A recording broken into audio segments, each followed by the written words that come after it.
चालूच आहे, पण आता ती कंपल्सरी झालेली आहे.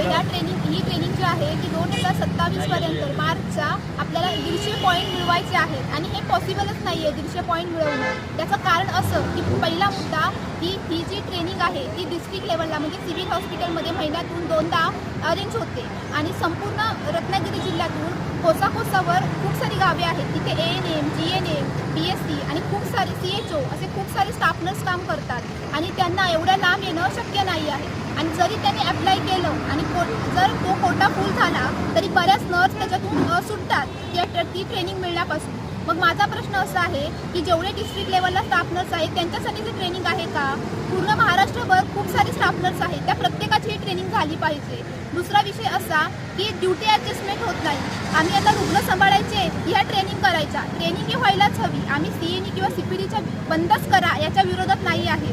दुसरी गोष्ट, प्रत्येक CNE मागे पर पर्सन जो 500 रुपये शुल्क आकारला जातोय ते देखील होता कामा नये. पुढची गोष्ट अशी की CNE आणि CPD करण्यासाठी जे स्टाफ नर्स येतात, ज्यांना लहान लहान बाळं आहेत त्यांना देखील ते घेऊन येतात. परत जो नाईट ऑफ असतो, रात्री नाईटला पूर्ण 12 तास काम करायचं, दुसऱ्या दिवशी नाईट ऑफला या ट्रेनिंगसाठी 2-2 तास 3-3 तास एवढं लांबून स्टाफ नर्सने यायचं. ट्रेनिंग ही स्टाफसाठी आहे ना, त्यांना कळावं म्हणून आहे ना, किंवा त्यांच्या नॉलेजमध्ये भर व्हावी म्हणून आहे ना. मग रात्री 12 तास काम केलेला स्टाफ कसं काय ते ट्रेनिंग म्हणजे घेऊ शकतो? हे तुम्हाला योग्य वाटतं का? सगळ्या अधिपरिचारिकांना माझं हेच निवेदन आहे, आता जागे व्हा. कारण का तर 2027पर्यंत काही ना 150 पॉईंट मिळतील सुद्धा, 500 रुपये भरून, पण प्रत्येकाला मिळतील हे शक्य नाही आहे.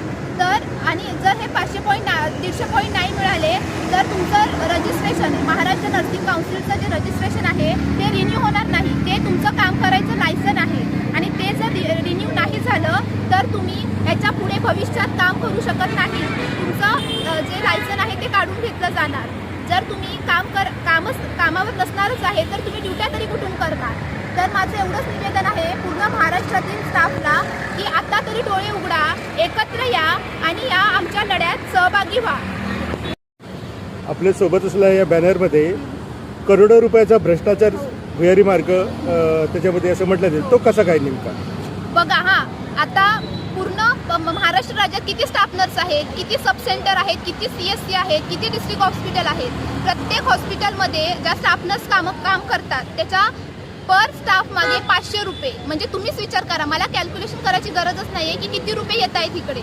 तर त्याच्यासाठी ठीक आहे, तुम्ही एखादी अरेंज करताय किंवा ऑर्गनाईज करताय त्यासाठी 100 रुपये 200 रुपये मान्य आहे. पण इंडियन नर्सिंग काउन्सिलच्या पूर्ण गाईडलाईनच्या GR मध्ये लिहिलं आहे की निशुल्क CNE करावी, तर ती निशुल्कच व्हावी. आणि जर तुम्हाला अरेंज करायचं तर ठीक आहे, 100 रुपये तुम्ही आकारा, काही प्रॉब्लेम नाही आहे. पण 500 रुपये घेऊन तुम्हीच बघा की ज्या प्रायव्हेटच्या नर्सेस आहेत, ANM आहेत, त्यांना 8-7 हजारापासून 15 हजारापर्यंत सॅलरी आहे. तर हे पॉसिबल आहे का की प्रत्येक CNEला ते 500 रुपये भरतील? 500 रुपयाचा काही पुरावा देतात का?